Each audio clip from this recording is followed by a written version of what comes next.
Welcome back. So it was 50 years ago today that the Edmund Fitzgerald began what would be its final voyage in what was known that a storm was making its way towards Lake Superior.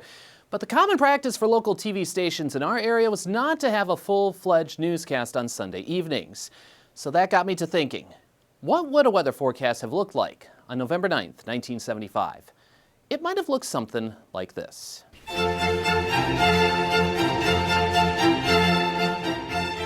Well, it looks as if our Indian summer weather is going to be coming to an end. In fact, we've been dealing with that on this Sunday. So when it comes to the actual ranking of today's weather, putting it as a 6 out of 10 for this November the 9th. And the reason is very simple. We have a low pressure system that has been coming out of the Rockies, forming right about there. And over the past 24 hours has been working its way up towards us as of late this evening, circling itself pretty much just to the south of the Northland. And of course, you've got the warm front associated with it, and then you've got the cold front sneaking on down behind it right about there. And of course, everything around it has been more or less rain showers, working its way across a good chunk of the Great Lakes here. Minneapolis seeing about an inch of rainfall so far, Detroit as well. But this is a classic November storm system taking place around here, and you can just tell it with the temperatures across the region. 80s down into the far south here. And it's not just here in Florida and in Texas. We have been seeing some pretty warm temperatures. Huge bunch of 70s making its way across the region and even making its way up the eastern seaboard. In fact, Boston getting into the 70s as well.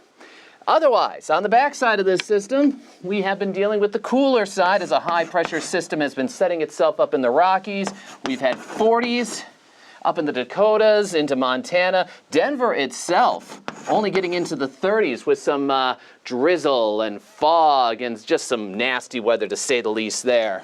Meanwhile, off in the Pacific West, we are watching a new low-pressure system making its way onto the shorelines here. We're dealing with 40s up in Washington, a little bit cooler 60s in California, and of course the 80s down into the southwest U.S. But of course, this system is not going to be the big issue over the next couple of days. It is going to be this low-pressure system that we're going to be dealing with here and its track as it makes its way across the Great Lakes. Now, the good news is for us here in the Northland, this low-pressure system is looking to be crossing more or less to our east. So we're going to get a little bit more of a glancing blow.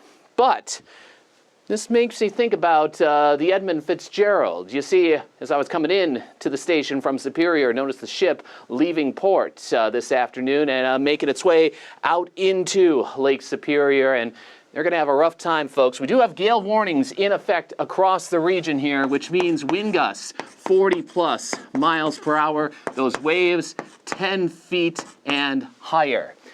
But it is a seasoned ship. It has been on the lakes for over 15 years, and they've got a seasoned crew here. So despite the rough weather, hopefully they'll be able to weather this storm system as it makes its way across. I'll have more on the weather forecast and the conditions across the Northland from today in just a moment. But first, a little quick word from tonight's weather sponsor, National Food Store. They've got their location in Superior at the corner of Tower and Belknap, and they want to let you know that Thanksgiving is coming up in just a few weeks' time, and it doesn't matter what you have on the menu. Maybe you're going to be more traditional with the turkey, the mashed potatoes, the gravy, the stuffing, the cranberry sauce, the green bean casserole, and of course the pumpkin pie. But maybe you want to be a little adventurous. Maybe you've got ham on the menu, or roast beef, maybe some fish, or dare I say something, gelatin? You know, it can be a little adventurous for the holidays, and maybe it will make you the star of your Thanksgiving get-together. But whatever you're going to serve, you can get all of the ingredients, all of the supplies that you need at great prices at National Food Store, located in the heart of Superior.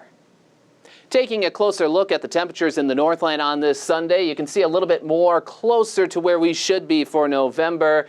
Still got a 58 out in Two Harbors, 50 in Aiken, 53 down in Grantsburg, and 51s Ashland and in Solon Springs. But for many of us, more into the 40s, 46 in Ironwood, 44 in Hayward, 43 here in Duluth. International Falls was the coolest spot, though, at 36 degrees, a sign of things are changing as we go through this evening. And if you haven't felt it already with some of the rain and snow showers, we're starting to see that here in Duluth. The 9 p.m. observations, we did have rain falling at the airport. Temperature 38 degrees, 4 degrees Celsius. The winds are picking up out of the northeast at 14 miles per hour. The barometric pressure, 29.73 inches of mercury and falling. Relative humidity at 85%. And as of 9 o'clock, just over 0.2 of an inch of rainfall at the airport. So my forecast for tonight for the Northland, rain, snow showers across the region. Temperatures will be cooling down into the 20s and the 30s. Winds will continue to increase coming out of the north, 15 to 30 miles per hour. For tomorrow, scattered showers, mostly rain, as we are going to see those temperatures warm up into the 40s, but it is going to be a rather windy day. 20 to 30 mile per hour gusts, if not stronger, out of the northwest. As for the extended outlook, Tuesday is going to be mostly dry. We'll stay in the 40s for your highs. Meanwhile, that next storm system coming onto the Pacific Northwest will impact us with more rain or snow Wednesday, highs in the 30s. We'll finally clear things out Thursday, keeping things in the 30s. So yes, the Indian summer is over. This storm system is ushering in a much more traditional fall in the Northland. So just a reminder, stay warm, stay safe, and stay weather smart. So that segment would have aired at about this time, but it would have been outdated a few hours later since the gale warning was upgraded to a storm warning not long after midnight. Now this increased the forecasted wind speeds to over 60 miles per hour and waves likely over 15 feet in spots. Years later, computer analysis of this storm determined that waves were at least 20 feet and likely higher at the eastern end of Lake Superior by the evening of November 10th, 1975. That was where the Edmund Fitzgerald was, and to put it simply, they were in the wrong place for any ship, let alone one that had been damaged and had been listing for hours, to be at. Now, because of the sinking, changes were made to gather more data around Lake Superior to improve forecasting on and near the lake. And in the 50 years since, advancements have indeed made the lake safer to travel on. Hopefully that will continue to be the case going forward because, as I have said before, if a weather event happened in the past, it could happen again. Whether it becomes another tragedy or just another day in the Northland is totally up to us.